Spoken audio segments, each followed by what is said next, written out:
Welcome back to What Arty Noobs. This is a Grille. It's a tier 5 German SPG. It's located on the assault team of Ghost Town Assault and it's under the command of Talon 1958. Battle started. 10 minutes to capture the cap or kill all the enemy tanks. And Talon's armed with a 15cm howitzer which can do 540 alpha if it can penetrate 38mm of armour. Now it's based on the hull of a Hetzer or Marder. It's actually based on the Panzer 38T, the Czech tank, which is actually based on the Light Viz 38. Okay, well, Tanner's looking for a target and he's looking quite a distance away, and of course you're very dependent on your view range of your teammates. So the idea is actually to look where the enemy or where your teammates can see, because that's where you're going to spot the enemy first, because your teammates can see them, then you will see them. I think he's just looking a bit too far at the moment to see in that direction. He's hoping that one of his teammates will get to the top of that hill and then look down the other side, and that might give him an idea where the enemy is hiding. He can see the Hellcat, who's actually in that position, and we've got the reticule drift problem again. Oh, now there's a target we want to hit. That's the Bishop. He's dialing in, trying to get a shot, but unfortunately got reticule bloom. He's at the edge of his field of fire, and the problem with the Grille is that it does have a narrow field of fire. But that Bishop is now aiming, which means rounds out. Accurate shot from, yes, fantastic. He's got his first kill. And it was an accurately dialed in shot on the Bishop. Perfect shot. Exactly as you'd expect from Talon. He knows how to let the thing dial in to make it absolutely certain. He's loaded. Rounds out. Going for the KV2. Hits him. We don't know how much damage he did because of course he was concealed at the time. So it's a blind shot hit, but it's still valuable.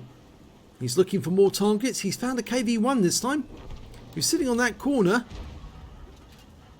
using one of our dead teammates, I think. Yeah, that is a dead teammate. And that's a direct hit for 237, and another shot comes in from one of our teammates as well. Now, can we get another shot on him before he pulls into cover? Okay, loaded, and well, he's going to try. He fires one over that building.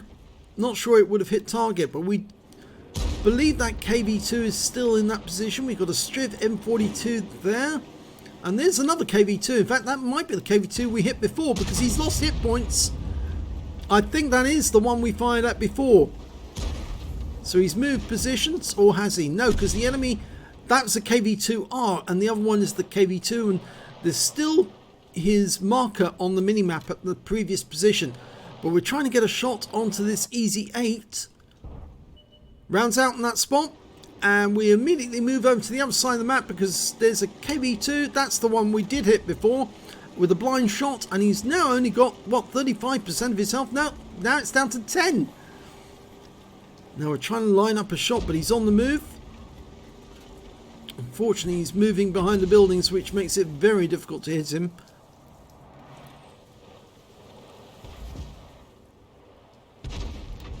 He's looking for a target he can hit. Now, that M4A1 has got very low hit points. A splash hit will kill him. So he only needs to aim the shell near the corner of that building, and then he can take him out. But on that corner, we've got a T25, a 25 TP, and a KV2 together, and they're both low on.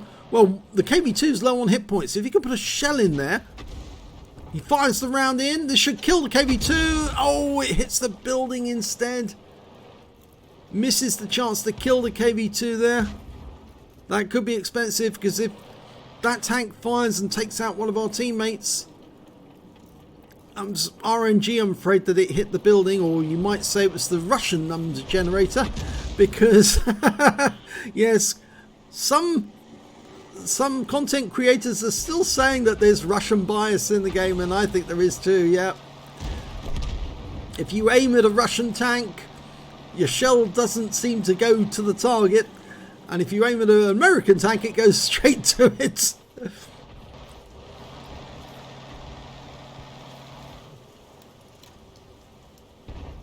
Okay, he hasn't got a shot in that strip, but there's an M4A1 over on the other side of the battlefield, and they're virtually stationary. I don't know if Talon's actually spotted that. The 25 TP goes down. He hasn't got a shot in the KV2, or that AT2 rather. Now he's noticed these guys over on the other side. I think they're just slightly out of range, so he's moving position to get a shot on them. We're one up on the enemy at the moment, but there's only 4 minutes 30 seconds left in the game. If he can get close enough, he might be able to take out those two. Or one of them's been killed, and there's now only one there. Now it's a tier 6 battle. He's a tier 5 Arty.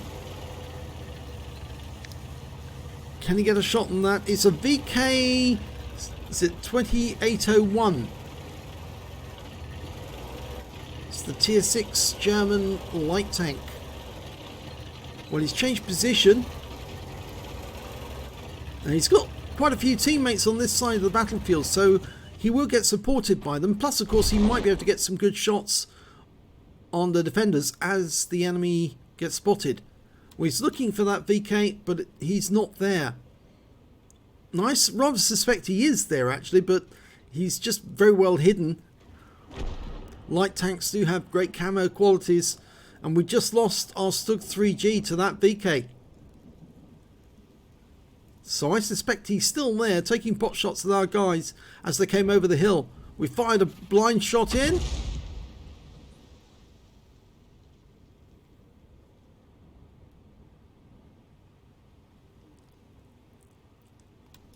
Yeah, if he was in the bushes, I suspect that he would have been seen the moment he fired.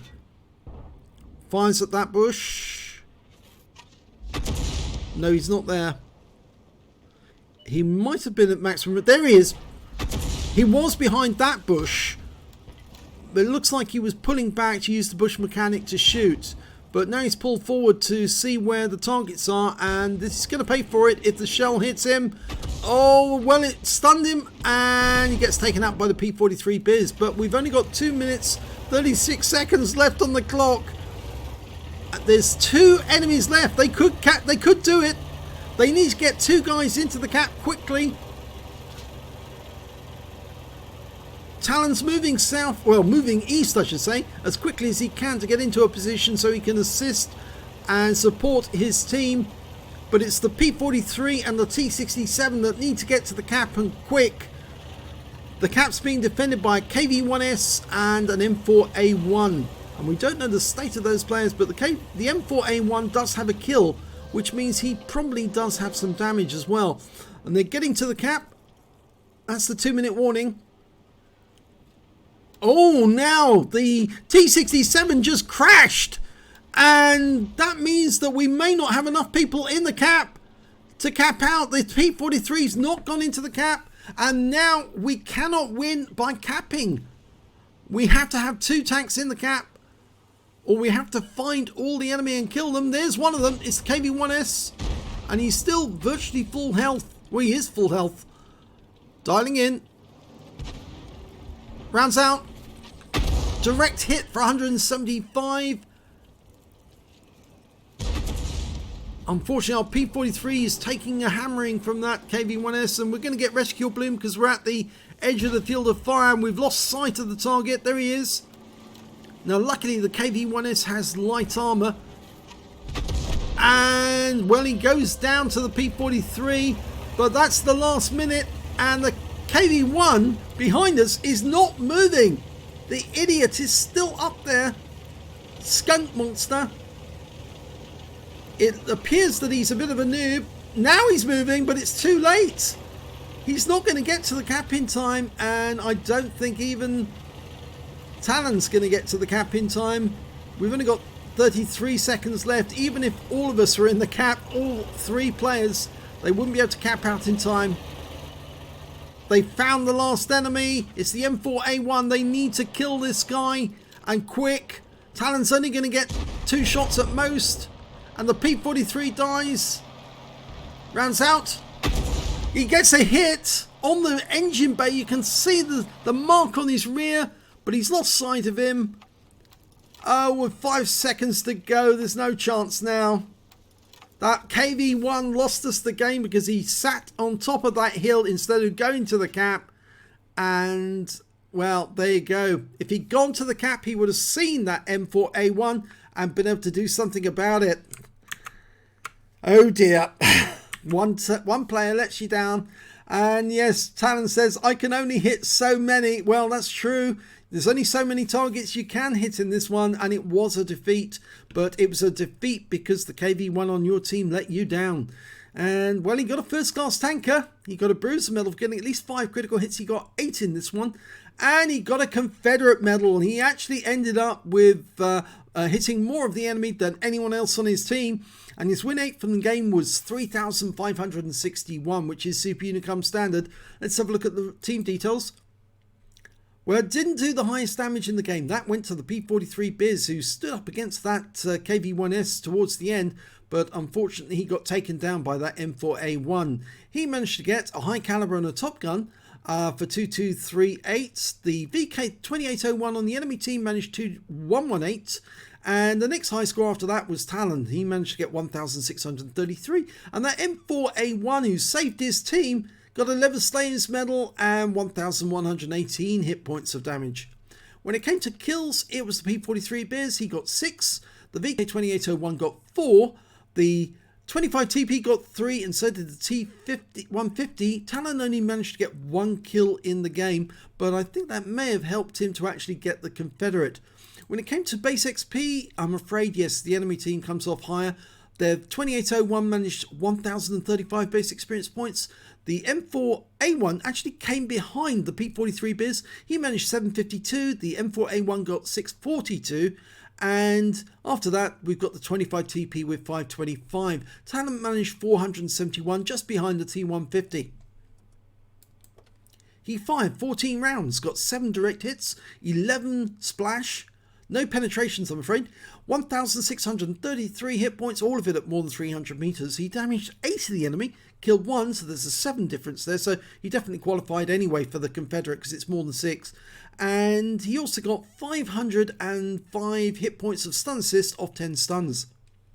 On a premium count, he earned 32,561 credits, got 2632 from Holiday Ops, and 5,040 for getting an epic medal or a battle hero medal in a losing or a drawn game. That's the Confederate. 40,233 credits, and after ammunition resupply took away 33,163. He picked up 1 bond for getting the awards for the Confederate, and 706 XP for the game, 454 for Courageous Resistance, and 1,161 experience points altogether. Oh dear, yes, I think you were let down by that KV1 player. Yeah, unfortunately, you can see there that he is a very, very inexperienced player. So you can forgive him on that basis. He didn't do any damage, didn't get any kills, and, well, 82 hit points for just turning up, 82 XP for turning up. And I think if we check his, it's not being unfair to check his details to see exactly what he has got. And I think we'll realise that, yes, he is a very inexperienced player. 1,335 battles, a win rate of 4509, and a rating of 1812. So unfortunately, this guy still hasn't quite got the hang of the game, and that's why, unfortunately, he didn't do so well in this game. But hopefully, if Skunk Monster actually gets some training from one of the clans, I can recommend a few. They might be able to teach him how to play and get him up to speed. But he really does need some training, because otherwise he's just going to keep getting 0 hit points and losing battles because he didn't move. So let's have a look at the detail report. We did go through the detail report. Okay, so if you enjoyed that replay, please give this video a like and do subscribe to our channel. We don't have that many subscribers, but we do have a lot of really good battles which you can get your teeth into. So do keep an eye on our channel, because you might see something you want to see. Thanks for watching.